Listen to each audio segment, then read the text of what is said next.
Good morning, everyone, and thank you for being here. I'd like to call to order the meeting of the Rules Policy and Industrial Relations Committee for Thursday, May 18th at 9 o'clock. It's currently just shortly after 9 o'clock. Madam Secretary, would you please call the roll? Thank you. I'm going to start with Director Conroy, who's absent. Director Grosbull is absent. Director Hill. Present. Director Meston is absent. Director Parr is absent. Vice Chair Garbarino. Here. Chair Hernandez. Here. And President Terrio. Here. Thank you. You have just enough people here, but we do have a few other directors here. You may want to appoint them to join you in the committee since they may be here. I make the appointment of the remaining directors that are here who have not already been named. All right. I'm going to also add them to our pro tem committee members, and then we'll have Director Cochran. Yes. We'll have Director Verdoni. Here. Director Snyder. Here. And Director Thayer. Here. Thank you. And staff in the room, I'm going to, for everyone on the phone, we have Dennis Mulligan. Here. Joe Wire. Here. Eva Barr-Furbish. Here. And we have Kim Manolius. Good morning. Morning. Dave Rivera. Present. Good morning. Mona Babauta. Present. Michael Hoffman. Here. Great. And Kelly Hopper is absent today. Thank you very much, Madam Secretary. So, colleagues, I need to recuse myself for this very first item that we're going to be addressing today. So I'd like to invite up the Vice Chair of the committee, my colleague Patty Garbarino, to please handle the proceedings on the first item. I'll return for the second item. Thank you very much. Okay. Is this the pension? Yes, okay, I'll also be recusing myself. I can also do the smart report if we lose everyone. Building and operating. Yeah. Okay. All good. Well, literally, I have the notes. Neither here nor there. So we're on to item agenda number 3, and it is the adoption of a resolution for participation in the 401A defined contribution plan by represented employees in the CalPERS 2% at 60 pension plan. And with that, I will gratefully turn it over to, it looks like, Joe. This is a good sized room and there's a lot of padding. So if I don't speak loud enough, let me know, because I know the voice can be deadened in here, so please point that out. It is unusual that you see me at a Rules Committee meeting. Usually it's the next meeting that you see me a lot at. This one is here because it is a pension program, as was mentioned. The action before you is essentially a recruitment tool. The idea is we've come before you to expand an existing program that the district already runs for non-represented employees, and we'd like to have you expand that to represented employees. This program targets a very specific group of of employees, and these are employees that are coming from, or we're recruiting from, public agencies in the state of California that are already a member of CalPERS program prior to 2013, which was when the state passed its PEPR law. So these are people who are members of so what we call they're called classic pension programs, and they want to come here to work at the district, and we want to recruit them to come. And what we're encountering today is that when a classic person migrates to a new public agency, they come to that new public agency and they go into the classic, they can keep their classic status, and they go into the new public agency's classic program. But unbeknownst to us, back in 2012, the district changed its classic program as a cost-saving measure.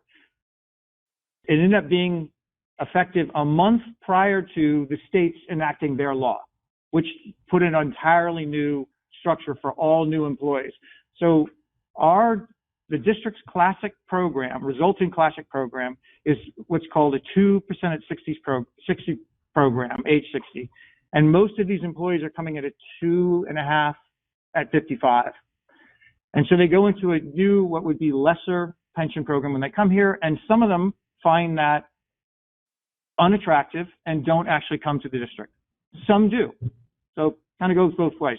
By what the program that we set up, the district set up back in 2016, was to, when we recruited these employees, was to make a supplemental contribution for a pension to a 401A program, which is very similar to a 401k, 401k program on the private sector side. It's a very similar program. So the district makes a contribution and the employee makes a contribution into this program, and it supplements their retirement resources. It is not intended to make them equivalent to what they had at their previous employer, but it's something, and it helps people come over to a new pension program.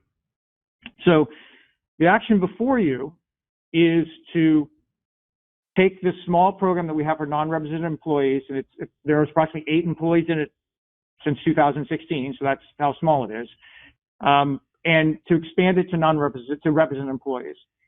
It would be subject, of course, to collective bargaining. If you approve it today, it would then be subject to collective bargaining with individual affected units. And then they would determine whether or not their employees would belong to this program.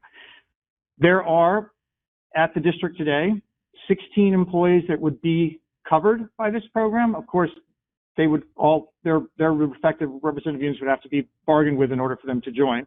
But there are 16 that apply. And in the future, we don't know exactly how large it is, but the speculation is the program could be as large as 50 at any one time, 50 employees. So it'll never be a huge program because, as I remember, it's limited to people who were employed by a CalPERS agency in California prior to 2013 and decide to come work here at the district.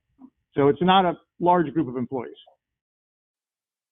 The overall cost of the program is speculative to some ways. It's small because we don't know exactly how many employees will actually ever be in the program, but it's hard to imagine it being more than $50,000, somewhere in the $20,000 to $50,000 a year would ever be. Now, lastly, I want to say these 401A programs that we would set up for these employees are individually monitored. In other words, they're in the person's name, the employee's name, and the employee controls the funds and invests them.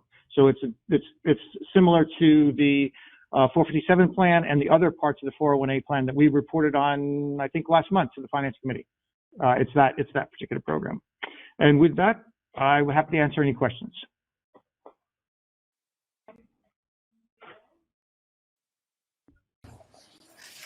Again, no one has questions or further discussion at all? Okay, wonderful. Any public comment on this item? We do. I believe we have public comment. We have no one in the room, but Justine, you have a speaker for public comment on item number 3?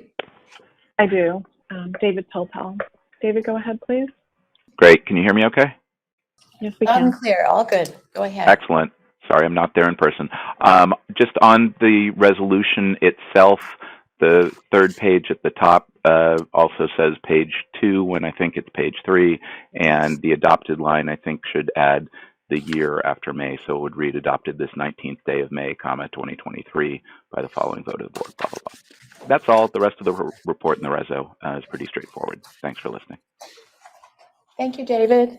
Anyone else at this time? Has anybody else joined us? No? Well, then I will entertain a motion. Also moved. Thank you, Bert. Second. 2 seconds, perfect. And do we need a roll call vote? Yes. Sure, we can do that. We'll do a roll call vote. All right. Thank you. We're voting on item number 3, and that's starting with Director Conroy is absent. Director Grosbill is absent. Director Hill? Yes. Director Maston is absent. Director Parr is absent. Vice Chair Garbarino? Aye. Chair Hernandez is no longer in the room and absent. President Theriault? Yes. Thank you. And Director Cochran? Yes. Yes. Director Rodoni? Yes. Director Snyder is not in the room. Director Thier? Yes. Thank you. You have 6 ayes. Okay, that item passes, and I assume I pass now too. You pass now too. So Okay. we will put everyone on hold really quickly while we bring Directors Chair Hernandez and Director Snyder back in the room. Hopefully they're out there. I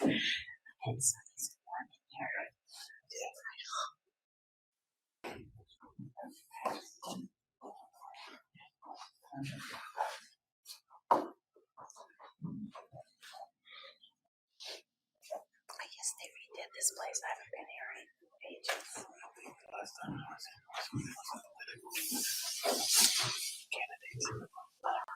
Like, when you go to the Last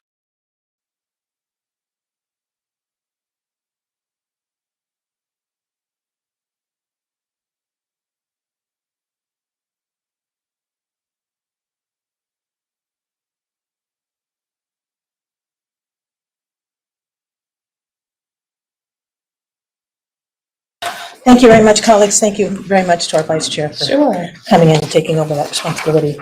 So we're moving on then to item number 4 of the agenda, which is approve the rules of the board as amended, and I'd like, who's presenting this?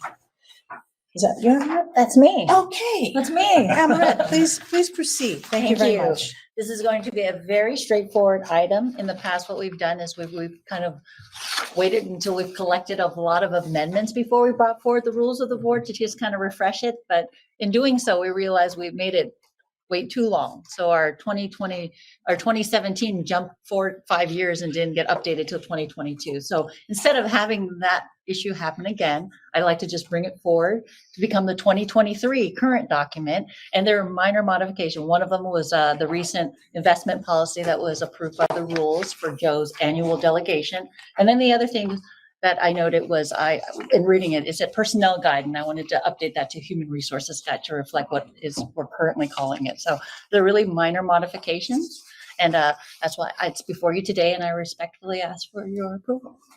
Thank you very much, Amoret. And we all received the copies of the individual pages and the line items that will be adjusted. There are very few, but I'm happy to take any comments or questions right now for the, yes, President. I thank the Terrio. Secretary for the red line. Thank you, Director Terrio, Mr. President. Anyone else with a question or comment on this item? Seeing none, do we have anyone from the public that wishes to comment on this item, am I right? There's no one in the room. Justine, do you have anyone on your public line who'd like to comment? If you don't mind, I did have several people join after initial polling. If you don't mind if I do that. Sure, Again. go ahead. Thank you. Thank you. Thank you. Is there anyone new that's joined us that would like to speak this morning? Please use ** to unmute yourself. Just for rules, item 4. I am not hearing anybody. No public comment this morning on this item. Okay, great. Thank you very much. No public comment. Thank you. Thank you so much again to the Secretary of the District for preparing this item. And so I'd like to ask if there's a motion to approve this item. Also moved. Thank I'll you, second. Okay. Director Hill, thank you very much for the second. The item's been motioned, and there is a second on the item. Let's take a vote. Madam Secretary, would you please do a roll call? Thank you. First and second item number 4, we have Director Conroy is absent, Director Grosbull is absent, Director Hill. Yes. Director Masson is absent, Director Porter is absent, Vice Chair Garbarino. Aye. Chair Hernandez. Aye. President Terrio. Yes. Moving on to the pro tem members, Director Cochran, Yes. Director Rodoni, Yes. Director Snyder, Yes. and Director Thier. Yes. Thank you. You have 8 ayes. Thank you very much. Let's check just one last time for any public comment on any item coming before this committee. Justine, would you like to pull your public comment line one last time to see if anyone would like to address the committee? Certainly. Is there anybody that would like to address the committee this morning? Please use ** to unmute yourself and let me know. I am not hearing anybody. Thank you. All right, we have no public speakers on this. Thank you all very much. That concludes the business that's before this committee. May I have a motion to adjourn, please? So moved. Thank you, Director Thier. Is there a second? Thank you very much, Vice Chair Garbarino. Motion and a second has been made. Let's all vote. Roll call, please. And I'll say aye on this one, for this is a motion to adjourn. Yes, please. Okay, do we all have it, everyone in favor? Aye. All right, anyone not in favor of adjourning? All right. Well done. Thank you very much. Thank you very much, everyone. This meeting is Thank you. concluded. All right, we'll give everyone a few minutes.